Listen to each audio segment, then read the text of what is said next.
guys, now welcome back to my channel. Mayam ngasi yam nungai ba video ma pula ai je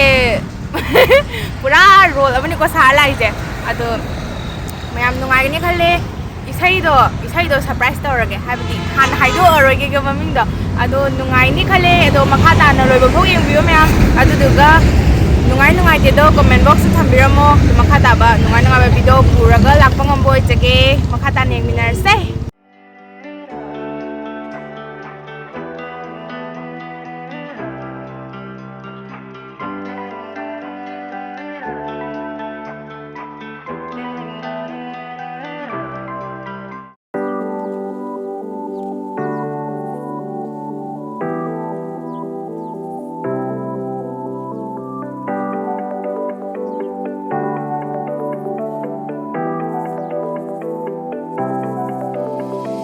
Shakin bining TV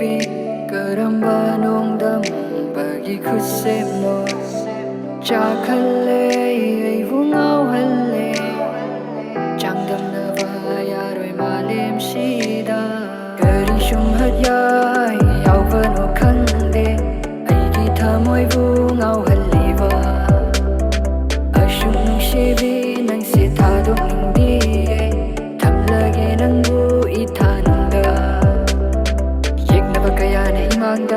Leplarabashu ahigi mayok nagani nangi dama Kaurang na ngayrakpa nung shiva nangi Fanghalo aigi famna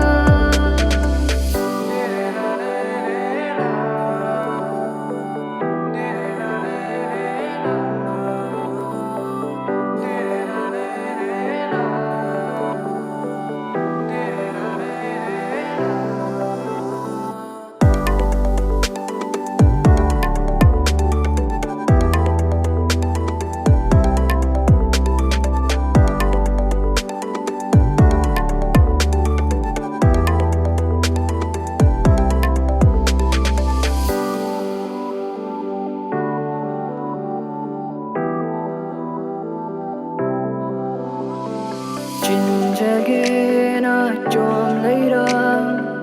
Ikusina nong madi nangi nung shi Shairol da lukare di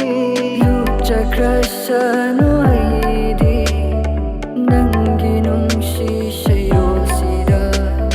Nangi wakal da ngau kramale Ay shay isha Sige music video gi actor and actress Mingkay ko bigi malem song gidi mapele chokre music nungai bro film nang music ka film eh sorry music number do kumai toge wow basu nungai mayam hope you guys enjoy wow bye bye see you in the next video